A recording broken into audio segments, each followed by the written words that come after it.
निर्दलीय पार्षदों ने साथ दिया तो कांग्रेस ने 8 महीने पहले हेरिटेज में बोर्ड बनाया। अब 8 महीने बाद वही निर्दलीय पार्षद कांग्रेस को उनका वादा याद दिला रहे हैं।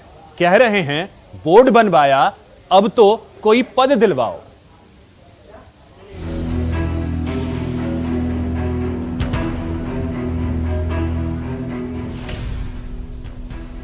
बहुत हुई मनुहार, निर्दलियों की हुंकार, बोर्ड बनवाया पद दिलवाओ, शहरी सरकार में जगह दिलवाओ।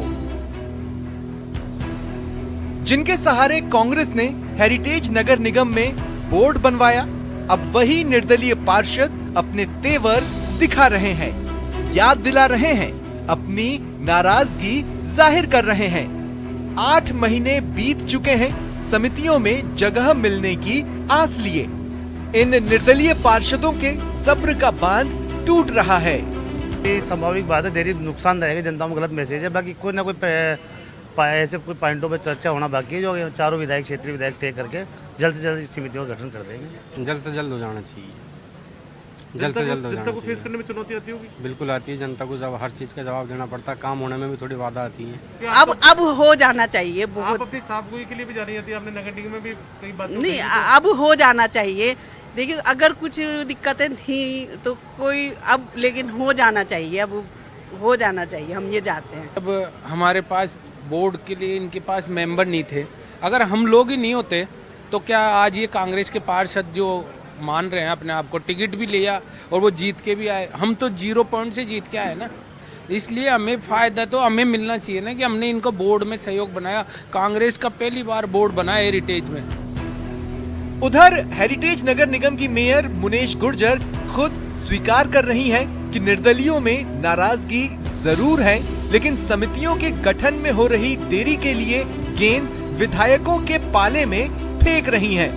लगातार हमारी बात चल ही रही है और जब भी हमारे चारों एमएलए साथ में बैठ जाते हैं, जल्दी ही उसका अनाउंसमेंट मिल जाएगा आपको। निर्दलीय नाराज हैं? आपसे मिले थे कुछ दिन पहले? निर्दलियों में नाराजगी थोड़ी सी तो है अब समितियों को लेकर, लेकिन ऐसी और कोई बात नहीं है, वो भी साथ में खड़े हैं। दरअसल 2 दिन पहले यानी पीसीसी चीफ गोविंद सिंह डोटासरा के 1 साल का कार्यकाल पूरा होने पर बधाई के बहाने निर्दलियों ने उनको भी कांग्रेस का वादा याद दिलाया था। शुक्रवार को भी कई पार्षद मेयर मुनेश गुर्जर से अपनी नाराजगी जाहिर कर चुके हैं, लेकिन अब समितियों के गठन में हो रही देरी की वजह से निर्दलियों ने अपने तेवर दिखाना शुरू कर दिया है। जयपुर से न्यूज़ 18 के लिए दीपक व्यास की रिपोर्ट। चलिए अब आपको दिखाते हैं लापरवाही की एक बड़ी तस्वीर। देखिए रिपोर्ट। इतिहास को खुद में समेटे हुए इस स्तंभ की खूबसूरती देखिए। ये चित्तौड़गढ़ दुर्ग का हिस्सा है। राजस्थान के शौर्य और बलिदान का गवाह ये किला रणबांकुरों की शान है, लेकिन इस शान को सहेजने की जिम्मेदारी जिन्हें मिली है, वो विभाग तो लापरवाह नजर आ रहा है। केंद्र सरकार ने इस विरासत की जिम्मेदारी पुरातत्व संरक्षण विभाग को दी है, लेकिन लगता नहीं है कि दुर्ग के रखरखाव के जिम्मेदार इसे लेकर गंभीर हैं। मैंने देखा कि केवल 2 या 3 जगह छोड़कर और किले में कहीं पर भी लाइटनिंग कंडक्टर यानी कि लाइटनिंग अरेस्टर नहीं है, जो कि एक बहुत बड़ी भूल है पुरातत्व की। विभाग की इस लापरवाही की पोल 13 जुलाई को खुली, जब कीर्ति स्तंभ पर बिजली गिरने के बाद वो क्षतिग्रस्त हो गया। फिर सवाल उठा कि यहाँ तड़ित चालक क्यों नहीं लगाया गया। दुर्ग पर 40 स्मारक ऐसे हैं जो विभाग के रिकॉर्ड में दर्ज हैं, लेकिन इनके रखरखाव को लेकर विभाग गंभीर नहीं है।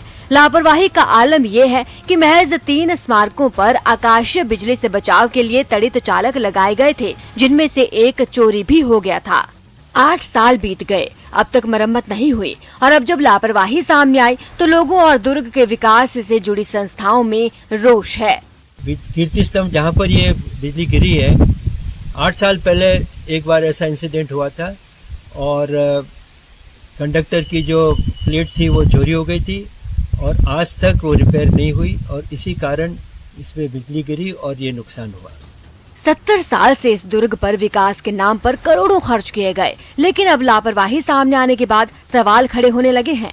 सहायक पुरातत्व संरक्षण अधिकारी रतन लाल जीतरवाल ने तो कैमरा पर आने से ही मना कर दिया। वो प्रोटोकॉल का हवाला देकर उच्च अधिकारियों के सिर स्वीकृति नहीं देने का ठीकरा फोड़ देते हैं। ऐसे में सवाल ये उठ रहा है कि अगर चित्तौड़गढ़ दुर्ग की शान धूमिल हुई तो इसका जिम्मेदार कौन होगा? खतरे को लेकर पुरातत्व विभाग गंभीर नहीं है। ऐसे में साफ है कि अधिकारी जो चित्तौड़गढ़ दुर्ग के रखरखाव का काम कर रहे हैं, पुरातत्व विभाग जिन्हें जिम्मेदारी दे रखी है, वे अपने उच्च अधिकारियों पर स्वीकृति नहीं होने की बात कहकर पल्ला झाड़ रहे हैं। लेकिन चित्तौड़गढ़ ऐतिहासिक दुर्ग पर लगातार मंडरा रहे खतरे को लेकर कोई भी गंभीर नहीं है। अब देखने वाली बात होगी कि कब विभाग को स्वीकृतियां मिल पाती है और कब चित्तौड़गढ़ के ऐतिहासिक दुर्ग पर इलेक्ट्रिक कंडक्टर लग पाते हैं और तड़ित चालकों की व्यवस्था हो पाती है। यह देखने वाली बात होगी। सुभाष बैरागी, न्यूज़ 18 राजस्थान के लिए चित्तौड़गढ़ से।